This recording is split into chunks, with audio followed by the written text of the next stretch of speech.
Hello guys, welcome back to Soccer Connect, your number one football analysis show in the 254. I'm your host, Harvey Gast Carlsberg, with my co-host hapa, big man himself, Vincenzo De Paul. Yeah, thank you so much for the love guys. We are growing, tunamove sana. Thank you very much for over 150 subscribers. So far tumefika over 1.3 thousand views. So keep watching guys, keep watching kabisa tufike tusonge pamoja. Yeah, and before we dive into the show game week review, would like to big up our comment of the week. Hilary Kiogo mse, big up. Ulisema history aside, if United play against Spurs the way they played against Wolves, the history won't matter and Spurs will have fun. And he was guys, spot on. And guys, boy did Spurs have fun with United. Tutafika hapo. Hilary, kudos. Big up mjamaa. Yeah, so let's start with the show. Yeah, we start with the first game. I think we'll start with West Ham United. West Ham United versus Chelsea. Yeah. What an entertaining game. 1 billion beaten ruthlessly, mercilessly. Oh my god. Anyway, man, Chelsea bado wako serious. Nasema James Ward-Prowse GWP. Nasema you're disagreeing with your maths teacher. 28 million is greater than 205 million. 300 million. Imagine 3 players wako na 300 million ndani. Anyway, James Ward-Prowse alicheza poa. Man of the match kwa hiyo game. Alipiga assist 2 zile zake. Wenye nasema kwa preview. Nini hizo ma set pieces zikikuja, makona ma nini ikikuja ndani, akina Sochek, akina Agward venye Umunya alifunga, akina Ogbonna, akina Zuma walikuwa wanazikujia. So design ya James Ward-Prowse new signing amejel na West Ham so far, ameingia na vizuri na team. Na common of the match kwa West Ham against Chelsea, that's a very in his debut in kwa London Stadium. Wow, what a performance. Yeah, I'll big myself up. I predicted Ward-Prowse na set pieces pale Moyes ball. If you know Moyes ball, you know. Typical British. And disclaimer, because Moyes anataka Youssef En-Nesyri. Yeah. So kwa hiyo list ongezea En-Nesyri. En-Nesyri. Mwana hewa hata wewe kama City fan unajua. I have testimony against El-Siri. Huyu jamaa ni mbaya, alinipiga head. Na amekuwa mbaya anyway hata kwa Europa League. He's very good in the Liga. Yeah. Very good. Yeah, very good. Yeah, so but I have to big up Pochettino. Yeah. I know the score is not what I'm about to say, it differs sana na the score, but if you look at the game through an analytical lens, Chelsea was so good. Actually, this will sound controversial, but based on the 2 games against Liverpool and against West Ham, Chelsea are playing better football than some other teams, which zimekuwa na manager longer. So Poch, Chelsea is still a work in progress. Chelsea fans, do not despair. I have a message for you, because if you watch that game, if you look at the graphic on this screen, Chelsea dominated the game completely. Chelsea completely dominated the game, as in almost bao zote 3 za West Ham zilikuwa completely against the run of play. So Chelsea wako ile stage, wako on a slow burner, wana pick up pole. But I liked the style, I liked the shape. So the only place I'm going to, especially if you look at sorry for cutting you, if you look at the player like Raheem Sterling. Actually, the Raheem Sterling against West Ham was the Raheem Sterling mwenye alikuwa City at his prime 2018-2019. Sterling is a baller. He gets so much disrespect. He's one of my favorite players in this league. Yeah. I would have taken him at Arsenal ni vile hiyo time you were signing akina Jesus na Zinchenko, pesa ilikuwa kidogo. And talking about Chelsea and improving their game against West Ham, if you look at, people tend to banter the record signing, Caicedo, Enzo. Yeah, Enzo missed a penalty. But if you look at, I can defend Caicedo. Caicedo, I think he hasn't been training for long. Hana much sharpness. Since club zirudi zoezi, I think he trained with Brighton for a little while then. Na hajacheza hata game. Just for like 2 weeks hajakuwa kitrain. Ameingia tu Chelsea for like 2 to 3 days for akatrain. So I think bado fitness match ukiangalia tackle venye alipiga ni tackle ni ule ya mtu hayuko fit, much fitness alikuwa na lack. So hiyo penalty obviously unge concede because this is Premier League. Ukifanya any stupid silly mistake you'll be punished thoroughly. Yeah, and to finish on my point earlier, the only criticism I would have of Poch ni game management, because you're playing against 10 men. Yeah. I didn't see completely the need of bringing in Caicedo. Completely. You don't need a defensive midfielder. I understand the need to give him a debut. Can I give you answer to that? I think Pochettino maybe aliangalia in this aspect. Aliona, okay, we are conceding, sindio? Okay, Chelsea played very well that game. But now defensively wise, they were not good, because if kama wangekuwa vizuri defensive wise, hizo mabao wangeconcede. It's just a matter of, I think it's na ukiangalia Thiago Silva is a old guy, alikuwa shalemewa. Disasi alikuwa amechoka, is a heavy guy. So designer to bring Caicedo ilikuwa just to blow, yani to minimize those West Ham attacks. It's one of those games zenye scoreline doesn't tell you the whole story. I think Pochettino alikuwa sha concede defeat, but hakuwa anataka that match, that thorough defeat. Unajua angekuwa West Ham kupata thorough defeat like 4, 5, 6 ingekuwa somehow shameful. Yeah, but again, it's big up. Kuna a few big ups. I think Nico Jackson is playing well, so he just needs to find his shooting boots. But he need to be accurate at least, because he is getting a lot of chances. He missed some of 2 one-on-one chances. Yeah, in this league, you'll be punished, you'll be bantered, you'll be talked a lot. So Nico Jackson atafute boots zake akue sharp, because Chelsea need him actually. Yeah, Chelsea need him very much, because Nkunku saya ako injury, and the only person that Chelsea wana trust now ni yeye na Sterling, I think, if I'm not wrong. But all in all, personally mimi kama student of the game, I think Chelsea are on the right path. You might think it might sound crazy, it might sound funny, but they are on the right path. Shida ni they need to be patient with Poch. That's the only solution. Okay, hope next game on Luton, hope they'll perform. Straightforward game. Yeah, so guys, tell us maoni yako hapo kwa comment on Chelsea against West Ham. Yeah, so let's move on to the second game. Crystal Palace 0, Arsenal Football Club 1. What were your thoughts of the game? Monday Night Football, Selhurst Park, under the lights. Cold night at Selhurst Park. Selhurst Park inakuanga a very bad hunting ground for these big teams, especially Arteta hajakuwa na record poa in Monday nights football. I give you a start. Arteta has played 4 games on Monday before he had never won any. So that's the first one he's won on a Monday night. So statistically and on paper, people thought that Palace might give us a surprise. But anyway, Arsenal dominated the game. Palace were just waiting for some counters or just a lucky goal, and to their disappointment haikufanyika.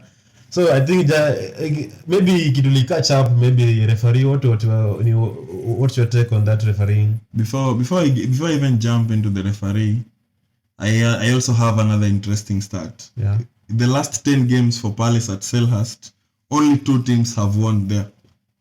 Can you guess the first one? City. And the second one is yesterday, Arsenal Football Club. Yeah. And the funny thing, both teams needed a second half penalty.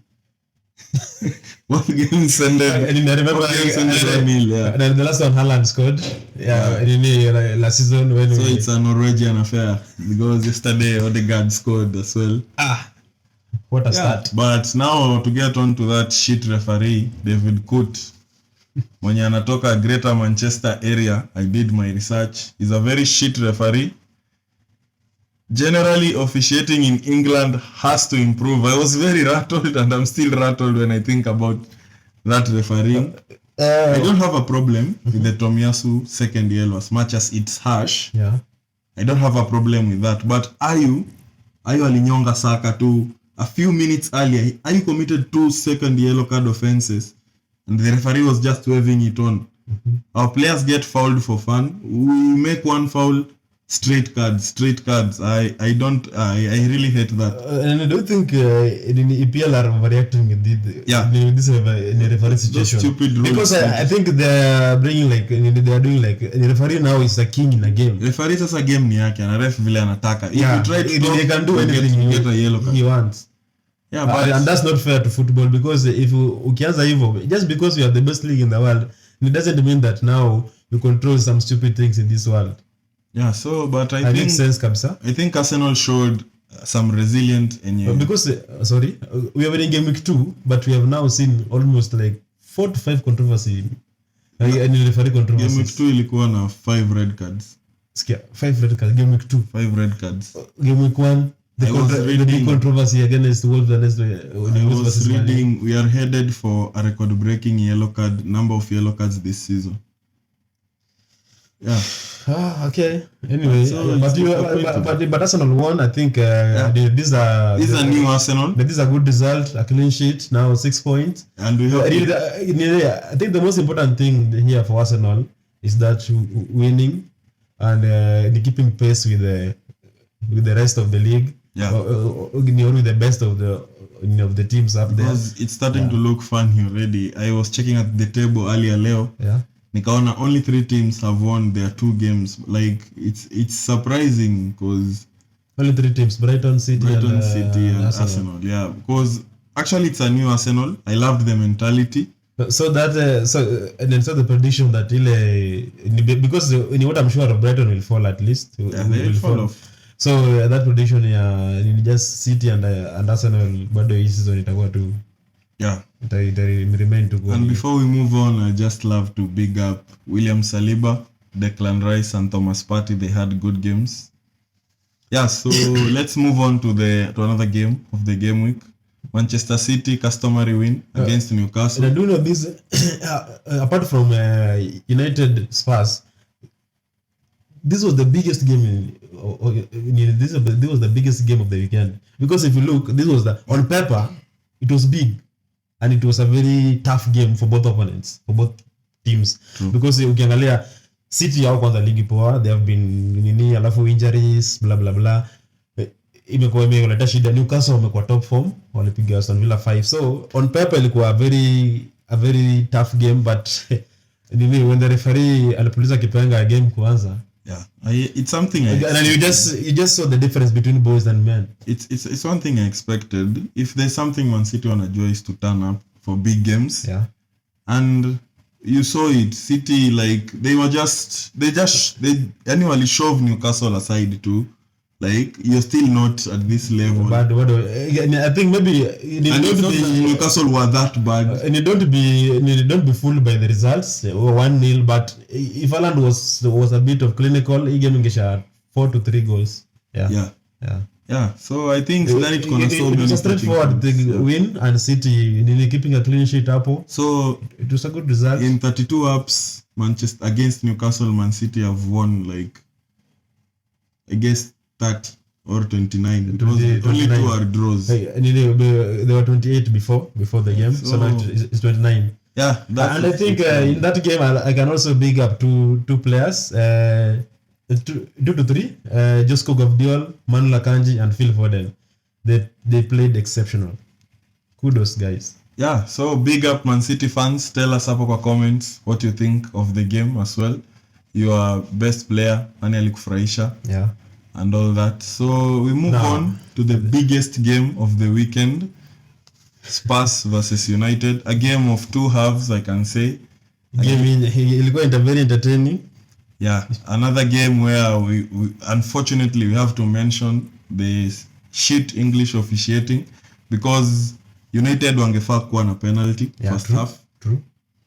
United wali deserve a penalty. That was a clear penalty. I don't know why it was not given. Mpaka sasa nimegoja explanation sijasikia. Yeah, Bruno demanded an apology. So sijui kama alipata. Hajapewa. Yeah, because I am not a referee, sijasomea refereeing, but the years I've spent watching football, hadi sahi sielewi how that's not a penalty. But okay, because it affected the idea game, because if United go 1 up, it's a totally different ball game. True. Completely. Because actually Spurs Man United played very good in first half.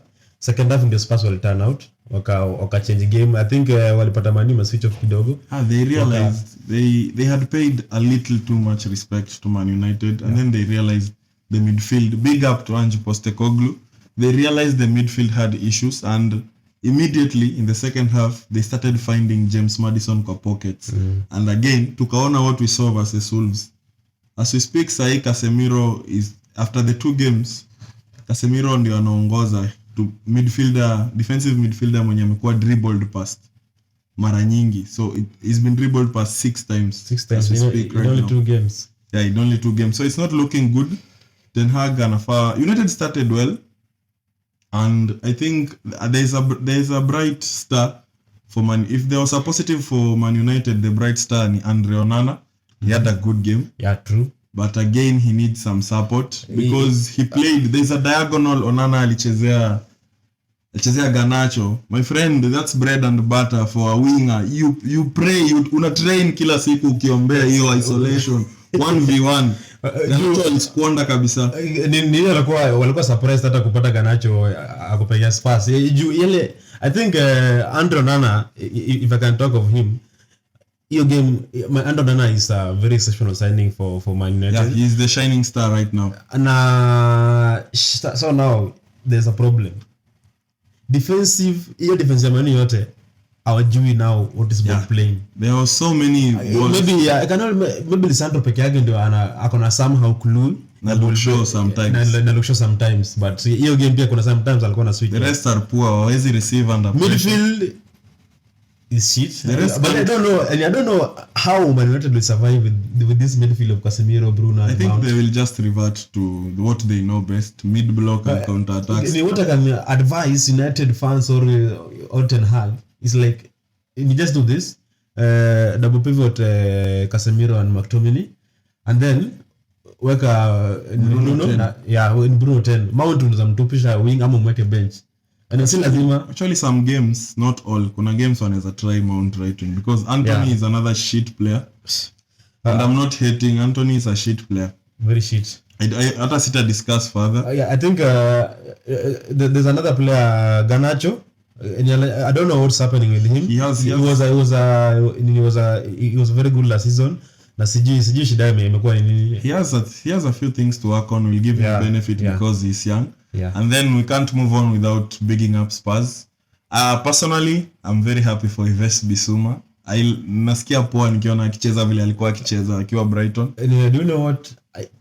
After watching Bissouma in that game, I can describe Bissouma for a whole day. How he played. Bissouma was fantastic. Yeah, he was doing Bissouma was marvelous. Bissouma was playing sexy football, what we call sexy football. Yeah, and another big up, Pape Matassa. Good game and a goal as well. The goal scorer, yeah. And another Bruno and Mason Mount were given a footballing lesson by James Maddison on how to occupy pockets, receive, turn, and combine with your forwards. Do you know what? I just wish Harry Kane angeenda Bayern. Yeah, but Richarlison is not. Tottenham need to find a striker because imagine that combination, that midfield uko na Bissouma, Papa Matassa na Maddison, and then uko mbele uko na Son, Harry Kane na Dejan Kulusevski. Man, they will kill you on the better day watakuua even 5 or 6. And Kulusevski, by the way, now that umemtaja, has to improve on his 1v1 on his finishing. Alikuwa na Martinez 1v1s nyingi sana. A better winger, I think, and gets the better of that. True. Yeah, so I think we wind up with the other remaining games. Fulham were defeated by Brentford 3-0. Yeah. I told you. There was also a red card in that game, I think. Fulham. Yes. Yeah. Liverpool 3, Bournemouth 1. McAllister, do you think that's a red? Yeah, that's a red card. It's dangerous play.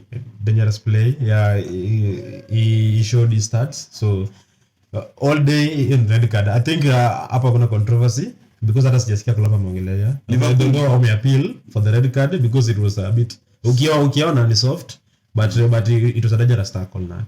Yeah. So I also agree it's a red card. And finally, Aston Villa, Unai Emery's Aston Villa 4, Everton 0. I predicted Unai to bounce back and He did. Don't forget the number one position is being taken by you now. Brighton. They won against Wolves 4-1. There's no problem. It's still early days. Muhimu ni the tally of points to keep up. Yeah, true. Yeah, so guys, thank you very much. Keep commenting. We will big up the comment of the week again in our next video. So thank you very much. Let's get on to this road to 1,000 subscribers. Keep liking, sharing, and comment. Soccer Connect, where the game comes alive.